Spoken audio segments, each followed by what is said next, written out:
The following is a scaled model of the two-story structure we've got in the plumbing workshop.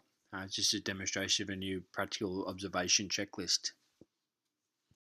If you believe you do any of these jobs frequently on site, please speak with your teacher. That there is ways in which we can come out and have a look at what you do on the job, and say you won't do it in here, you'll do it on the job.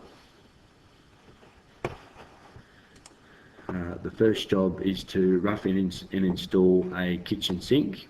You'll need to install the water filtration system beneath the sink.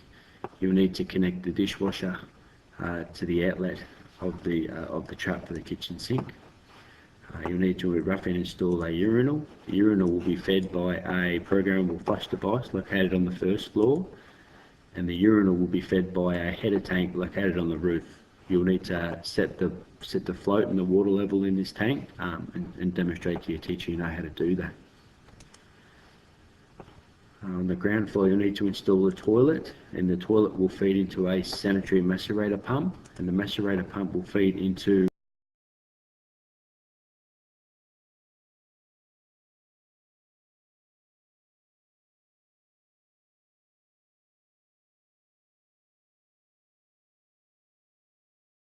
Alright, ready to commit to get your job?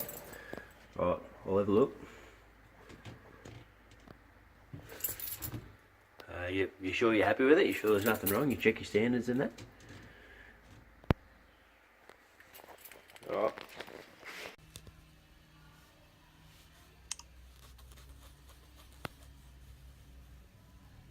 Okay, this is the app we're going to use for the practical observation.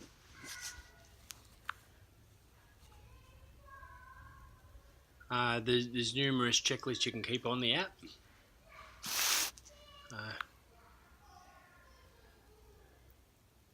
This one is just purely that task for the installing the sink and the water filter.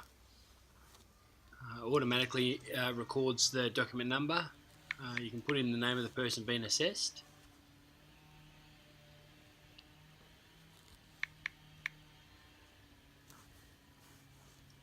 You can choose the date in which the assessment took place.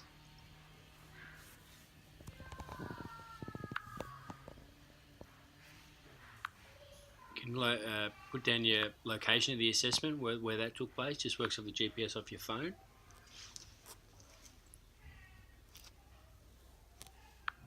Okay, the observation starts. So I've just got a bit of a spiel there about sending the assessor, whoever it is doing the observation checklist, to YouTube to check out what's actually involved in the job.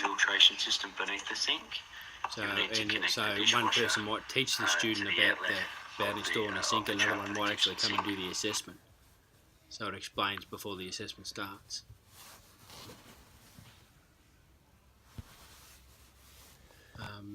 That's just an explanation of what's required in the observation, so just yes or no, or NA not applicable. The NA buttons we can do away with, because all these observations should be applicable to the task, should be written for the task. If the candidate does do something wrong, there's an option there where you can take photos of the mistake, and that all compiles into the report. You can take the photos at the time when the kid's actually doing the assessment, or you can do it later on, like I've done it here. Just as long as you take the photo at the time of the job he's done. You can put notes in there as well, like why he's done what he's done is wrong, and that'll feed back to the apprentice. This is taking a photo of the finished job. I'll put a few photos in the report here. The date of the assessment again.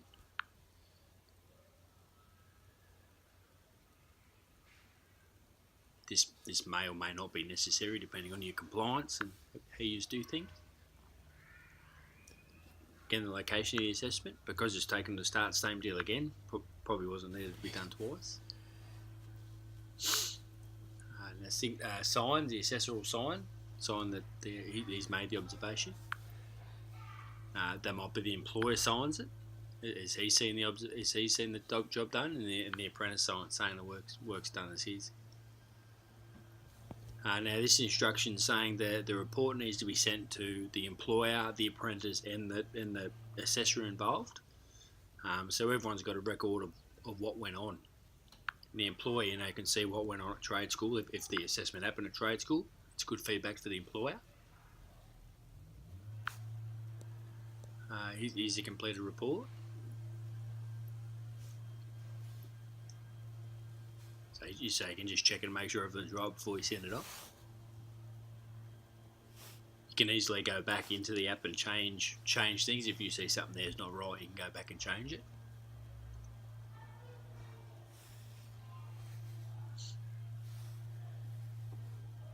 There's a kid's signature and the assessor's signature. The photos that were taken.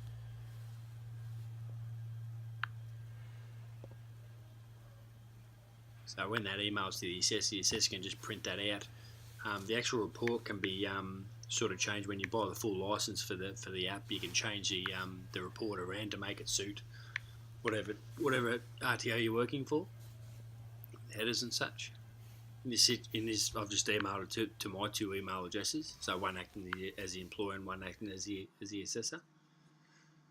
That's how it pops up in your emails to the employer.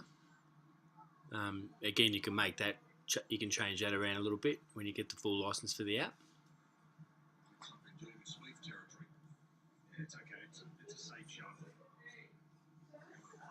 So again, location, everything, who did the assessment, what the score was. This is a good year where the actual employer can go and see what the task actually was a kid did in trade school. The employer might turn around and say, "Oh, geez, I've seen this lad install 6 sinks before, and I thought he was doing it right." Where he may not have been. Like he might have known about the dishwasher hose having been hung up. It's good feedback for the employer in that regard.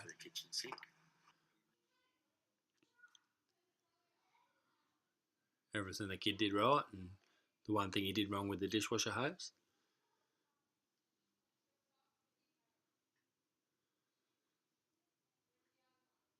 So the apprentice, the employer, and the assessor ends up with this report. It's good for the apprentice to have it as well. Later on down the track, if for some reason paperwork goes missing, which can happen from time to time, the apprentice can turn around and pull this out and say, "Hang on, this went on. I've got a copy of it." I think one of the best things with this setup is the ability for an assessor or for the employer to get access and use these type of checklists. Main reason being, your good examples like the roof plumber. I don't see any point in teaching a roof plumber's apprentice any more about roofs at trade school.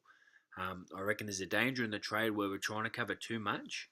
And my thinking is, a roof plumber shouldn't be doing any roofs in a trade school. He should be able to, gather the evidence of himself doing roofs on the job and be able to give that to us, so he's got more time in a trade school to focus on other components of plumbing that he's not covering on the job.